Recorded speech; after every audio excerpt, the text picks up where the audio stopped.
Dulu Allah Ta'ala itu sendiri dengan keesaannya dan tidak ada apapun yang bersama Allah.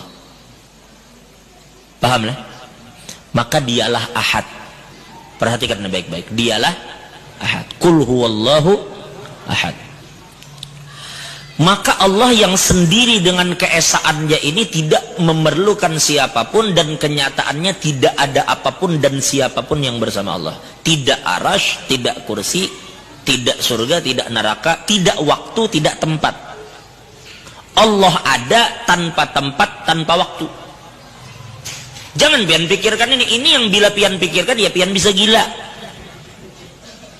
Memikirkan wujud Allah tanpa tempat, tanpa waktu. Allah sudah katakan laisa kamitslihi syai'. Jangan pian pikirkan karena kau ditimbang lawan apapun. Jangankan Allah, surga saja. Surga itu dikatakan mala ainun ra'at wala udhunun sami'at wala khatar ala qalbil bashar. Surga itu tidak pernah dilihat mata, tidak didengar telinga, dan tidak terlintas di hati manusia bagusnya. Itu surga. Nang kayak apa nang ampun surga? Yang mau olah surga. Perhatikan, Allah wujud, ada tanpa permulaan dan tidak akan memiliki penghabisan. Allah ada dengan keesaannya dan tidak ada apapun dan siapapun bersama Allah. Jangan tanya tempat, jangan tanya waktu, karena Allah tidak dikurung oleh tempat dan waktu. Paham lah? Tempat itu makan, waktu itu zaman. Tidak ada makan dan zaman, tidak ada tempat dan waktu yang mengurung adanya Allah. Paham? Baik. Kalau kita ada tempat, ada waktunya. Si anu tempatnya di mana? Tempatnya di Banjar. Kapan waktunya? Lahir 1960, meninggal 2010. Ada tempat, ada waktu baginya. Tapi Allah tidak ada tempat, tidak ada waktu. Paham inilah? Amun begitu, pian jangan pikirkan, karena saat itu pian kan kedada. Bapak memikirkan sesuatu yang otak pian kada senjangkau. Sudah lupakan itu. Ini martabat yang tidak ada satu orang pun yang bisa sampai ke martabat itu. Allah yang esa dengan kesendiriannya dan dengan keesaannya. Paham inilah? Lalu Allah yang esa itu ingin dikenal. Ingin dikenal. Pertanyaannya, siapa yang akan mengenal Allah yang esa itu jika tidak ada yang bersamanya? Hah? Siapa nang mengakui pian Tuhan kami? Siapa yang mengatakan pian esa kalau tidak ada yang bersama Allah? Siapa yang akan kenal kepadanya kalau dia sendiri dan tidak ada siapapun bersamanya? Jangan dipikirkan, itu berat lah. Jangan tapi dipikirkan, dilewati aja. Karena kita begiring ini lewati ya sampai kemana yang hendak kita bahas. Sudah singkat cerita, berarti Allah itu sendiri dengan keesaannya dan jangan pikirkan itu. Singkat cerita. Lalu Allah ingin dikenal.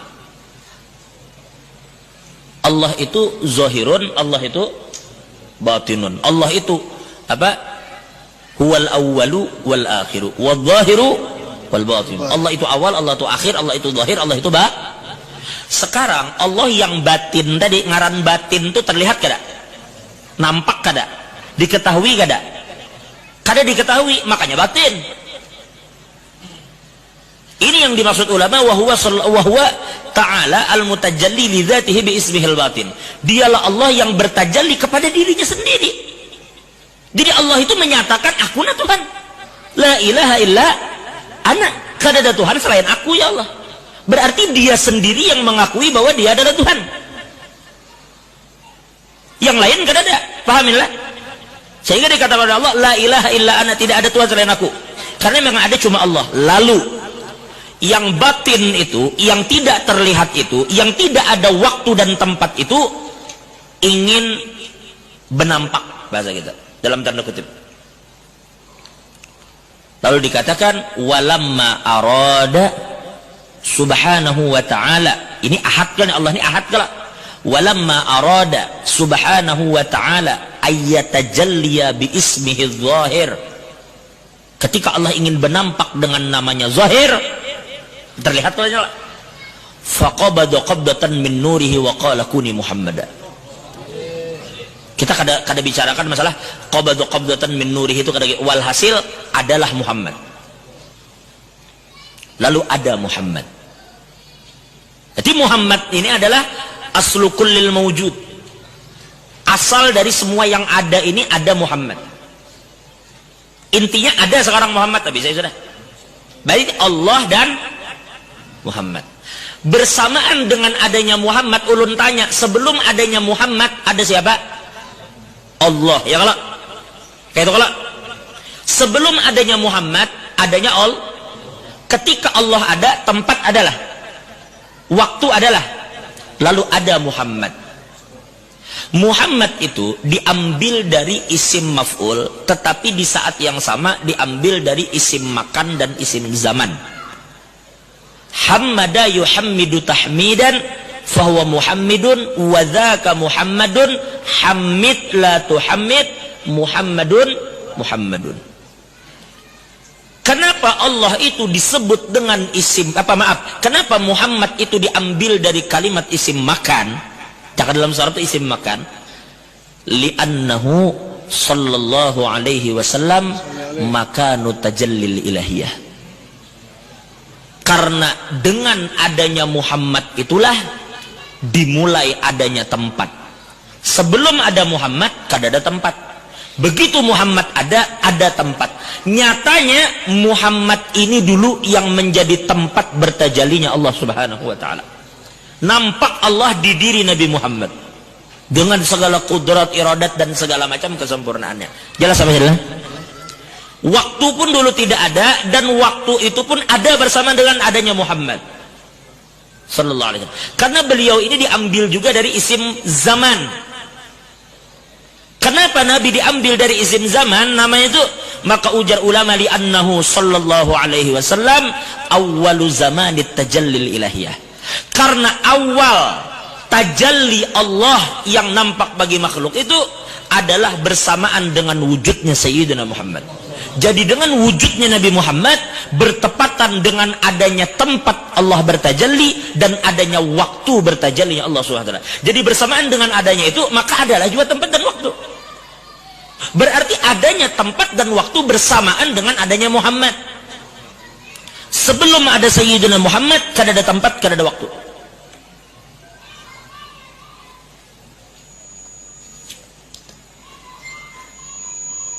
agak sedikit lah.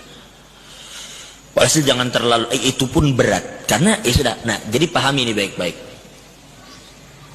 Lalu sebenarnya dikenallah di langit itu, jangan an langit karena ada pulang madahkan Allah bertempat. Intinya Allah hanya Allah, dan sekarang ada Allah dan Muhammad. Itulah kenapa di langit nama itu hanya disebut dengan Ahmad. Karena jika Ahmad itu dipisah, jadilah Ahad dan Muhammad. Pahamlah? Pahamlah? Muhammad bila dimasukkan ke dalam kalimat Ahad, jadilah Ahmad. Ahmad bila dibuang mimnya, jadilah Ahad. Ahmad keluarkan mim berdiri sendiri, jadilah Muhammad. Artinya Muhammad dan Ahad itu kada berpisah.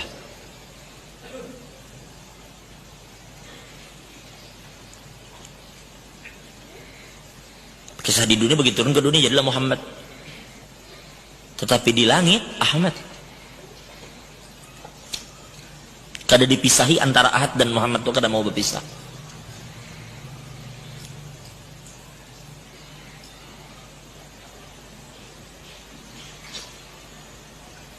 Pian kira pian memuji Nabi itu sampainya ke Nabi kah? Pian pikir begitu, memuji Nabi, puji bihimat Nabi yang dipuji. Ujar almarhum Abah Guru itu tambusakan nangis. Karena Muhammad tuh biar kayak apapun itu kan isim maf'ul. Mesti ada fa'il di situ kan. Bagusnya guru sirat jar, guru sirat bila mau olah teh nyaman banar. Itu hakikatnya kada memuji tehnya, Bang. Hah? Pian tahu kayak apapun pian memuji Nabi Muhammad. Muhammad itu adalah tempat tertumpuknya semua pujian. Tapi hakikatnya yang dipuji itu cuma satu sebenarnya. Itulah kenapa di kalimat Al-Quran yang pian baca setiap hari dalam setiap salat, alhamdulillahi rabbil. Alhamdulillah itu alif lam lil istighraq. Alif lam itu menunjukkan bahwa semua hamdun, semua pujian tidak akan pernah bisa diberikan kepada yang selain Allah. Istighraq artinya, makanya ulama tuh mengartikan sebagian bukan segala puji apa jar bagi Allah. Kalau guru-guru kita bahari di Banjar, mereka mengatakan segala puji hanya milik Allah. Bukan segala puji, bukan artinya kita memuji Tuhan, bukan. Artinya alhamdulillah, semua pujian itu memang milik Allah, bukan milik yang lain selain Allah. Itu kayak itu maksudnya. Itu maksud daripada alif lam lil istighraq. Habis-habis semua pujian itu ampun Tuhan, jangan ada yang selain Tuhan. Artinya ketika pian memuji habis-habis kepada Nabi, hakikatnya pian sedang memuji Allah. Jangan pian kira memuji Nabi, memuji Allah ini sesuatu yang berbeda. Kada. Memuji Nabi, memuji Allah. Singkat cerita, lalu adalah Muhammad. Gitu kalau maksudnya lah. Ada tuh intinya, ada tuh si Ahmad, ada Muhammad. Tapi pertanyaannya, ketika Ahmad ada, ketika Muhammad ada, yang lain adalah kada. Tidak ada surga, tidak ada neraka, tidak ada arasy, tidak ada kursi.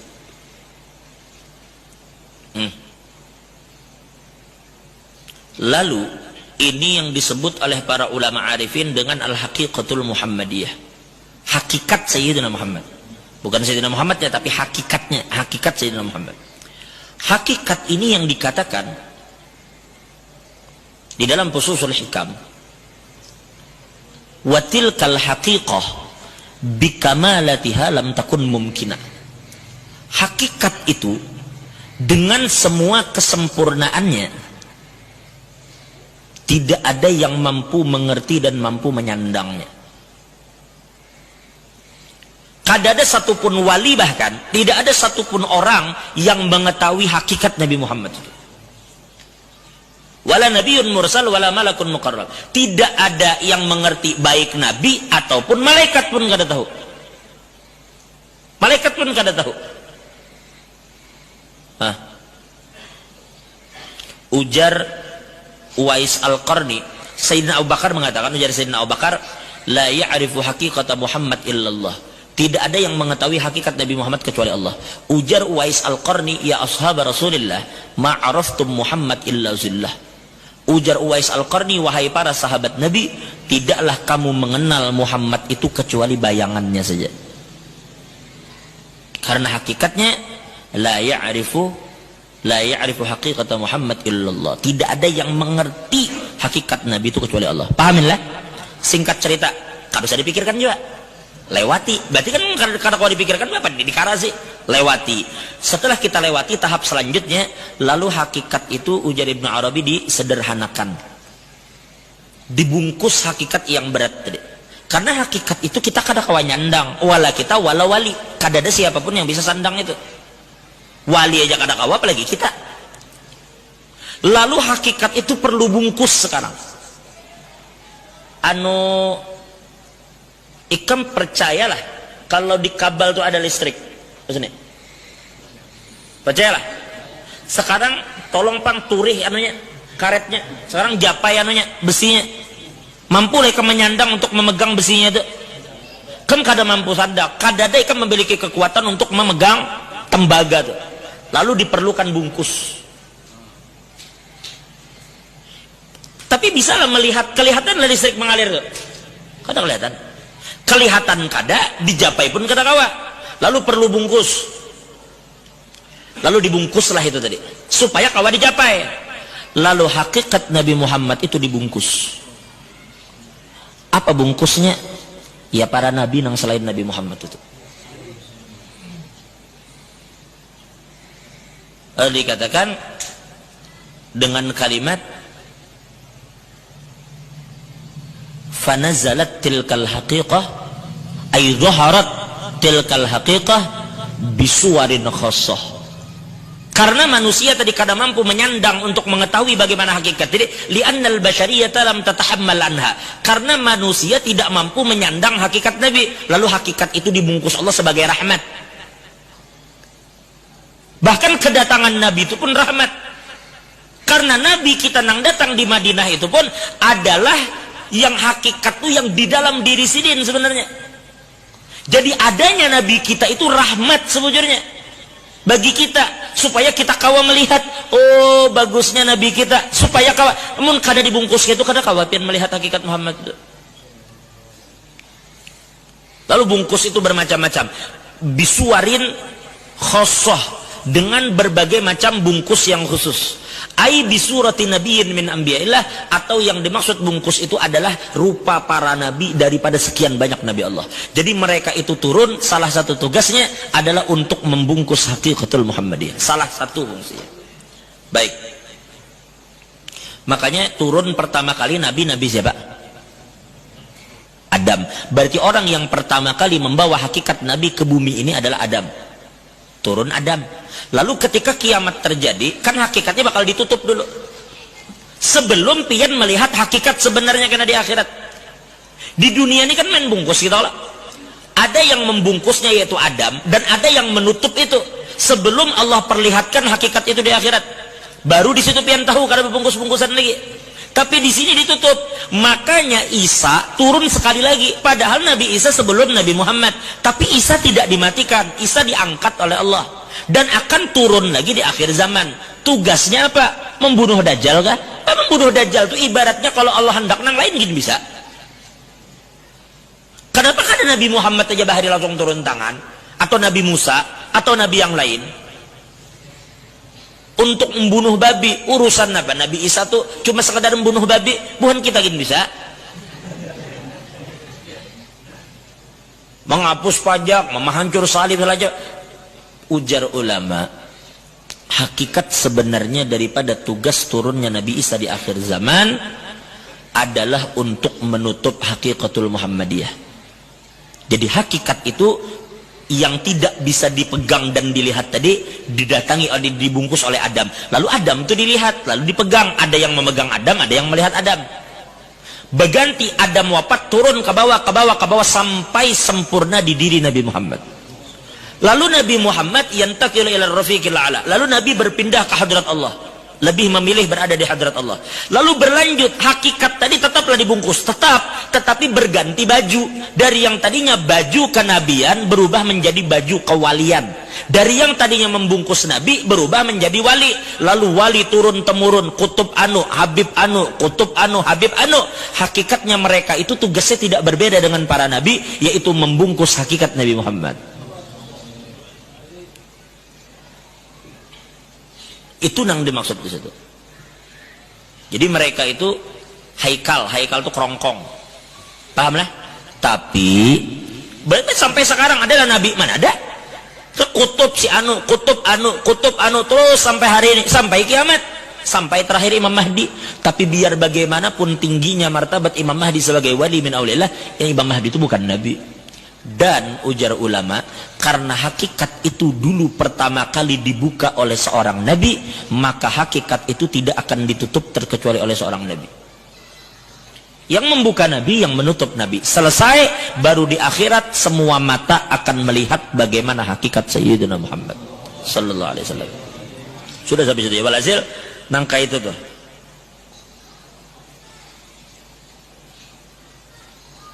Lalu kabal-kabal tadi masih kadakawa melihat listrik, tetapi adanya listrik itu nampak ketika kita melihat ada di TV itu gambar, ada di cahaya nih lampu. Semua nang ada nih keberkahan yang kita lihat adalah karena adanya para wali. Adanya para wali karena adanya hakikat Nabi di dalam diri mereka.